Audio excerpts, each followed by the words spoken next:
बहुत बहुत स्वागत। आप देख रहे हैं मथुरा हलचल न्यूज। आइए बढ़ते हैं आज की ताजा खबरों की ओर। वृंदावन में रुक्मणी विहार के मुख्य गेट पर रविवार को ई रिक्शा और ऑटो चालक ने अपनी मांगों को लेकर जोरदार प्रदर्शन किया। चालकों का आरोप है कि प्रशासन द्वारा किए जा रहे भारी भरकम चालान एवं लागू की गई रूट व्यवस्था से उनका रोजगार ठप हो रहा है। प्रदर्शन की जानकारी देते हुए ई रिक्शा एवं ऑटो चालक यूनियन के जिलाध्यक्ष राजकुमार कुशवाहा ने कहा कि ई रिक्शा चालकों के 20-20 हजार रुपए के चालान किए जा रहे हैं, जिससे तुरंत बंद और पुराने चालान को रद्द किया जाना चाहिए। उन्होंने शहर में लागू रूट नंबर व्यवस्था को खत्म करने की मांग की।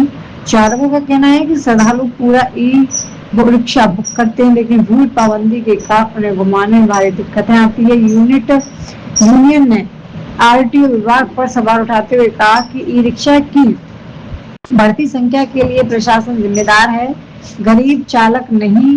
उन्होंने मांग की है कि अवैध रूप से चल रहे ई रिक्शा पर कड़ी कार्रवाई हो, लेकिन सही तरीके से परिवार पालने वाले का परेशान ना किया जाए। प्रदर्शन हो रहा है, किस चीज को लेकर हो रहे हैं? नमस्कार, राधे राधे सभी मेरे ब्रजवासी भाइयों को। मैं पहले अपना परिचय दे देता हूँ। मैं Mathura Vrindavan auto e rickshaw driver association से बोल रहा हूँ, राजकुमार कुशवाहा, और अध्यक्ष ऑटो यूनियन का अध्यक्ष बोल रहा हूँ। हाँ बताइए सर, आप बताइए क्या पूछ रहे थे आप? सर क्या मांगे हैं आपकी यहाँ आज प्रदर्शन? ये सर है हमारी कि हम ये चाहते हैं कि जो 20-20 हजार के गरीब आदमियों पे चालाने हो रहे हैं वो चालाने ना हो, और जो हो चुके हैं उनको माफ़ किया जाए। और दूसरी समस्या हमारी ये है कि जो रूट नंबर है ये निरस्त किए जाएं। शहर में रूट नंबर से यात्रियों की बड़ी असुविधा हो रही है और हमारे ऑटो ई रिक्शा चालकों को भी असुविधा हो रही है। प्रशासन का कहना है कि जो रूट आपने ले रखे हैं वो उसमें अदरवाइज किसी और में भी चलाते हैं रूट, इस वजह से चालान किए जा रहे हैं। जैसे सर अगर रूट पे सर ऐसा होता है, सवारी जब बुक कर लेती है सुबह से शाम तक ऑटो बुक कर लिया, तो हम लोग क्या करते हैं 1000, 1500, 2000 जो भी अपना भाड़ा होता है, जैसे घुमाने का होता है सुबह से शाम तक का, तो उसमें चलना पड़ता है। पेट पालने के लिए ये लोग एक रूट पे नहीं चल सकते। जो लोग अवैध तरीके से चल रहे हैं, गलत चल रहे हैं, उनको रुकवाइए।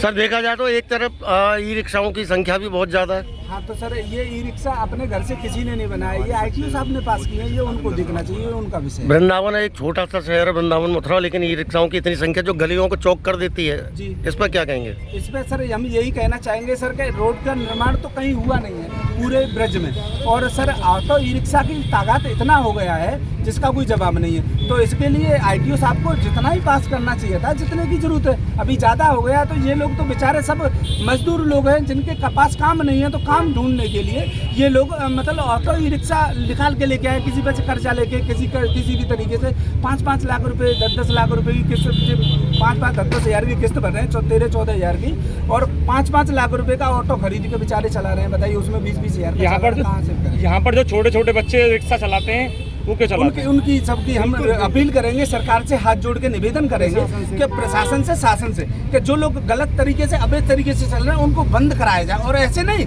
बहुत अच्छी तरीके से बंद कराया जाए तो वो कभी छूटे ही नहीं। जो लोग छोटा बच्चा है 18 साल से कम आयु का है उसे बंद कराया जाए, जिस गाड़ी के कागज नहीं है उसे बंद कराया जाए, जो सीमित तरीके से दारू पी के चल रहा है, उनके सीधे काम कर रहा है, एक गाड़ी पे 2 लोग चल रहे हैं उनको बंद कराया जाए, जो लोग सही तरीके से क्रम से अपने बच्चों को पालने के लिए काम कर रहे हैं शहर में, उन लोगों को ही चलने दीजिए। सर ओवरलोड भी ई रिक्शा बहुत है। हाँ देखो ऐसा है, जैसे 5 सवारी या 3 सवारी तक सीमित है ऑटो, और उसमें आप अगर 5 से ज़्यादा भरते हो तो फिर समस्या होती है, तो उसमें भी अंकुश लगाया है। अभी मेरे पास एक वीडियो है जिसमें 16 सवारियां हैं।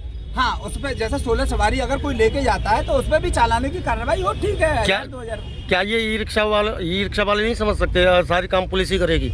नहीं सर देखो ऐसा है, देखो ऑटो ई रिक्शा वालों को हम सबको संबोधित कर सकते हैं और सबको निवेदन करेंगे और सबको ये चीज समझाएंगे, इनको समझाना पड़ेगा। देखो ऐसा होता है जब 20 हजार का चालान हो, बच्चों का पेट भरना हो, तो बेचारे इनको तो उल्टा सीधा चलना ही पड़ता है ना।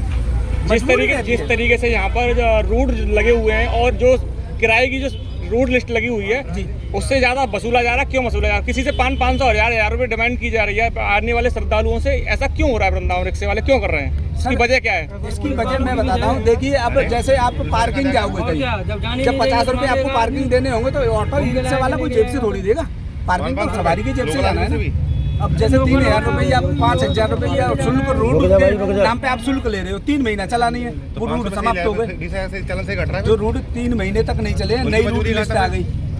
अब सरकार भी तो ये बात सोचे। अब बताइए 5 कागज होते हुए, लाइसेंस, बीमा, परमिट और प्रदूषण और सब कागज होते हुए उस गाड़ी पे 20,000 का चालान है, वो अवैध गाड़ी। मांग क्या रहेगी? हमारी मांग ये रहेगी साहब, मथुरा वृंदावन पर्यटक शहर है, इसमें से रूट निष्कासित हो, इसमें रूट नहीं लागू हो और इन लोगों की जो समस्या है उन पर ध्यान दिया जाए। नीचे गरीब बस।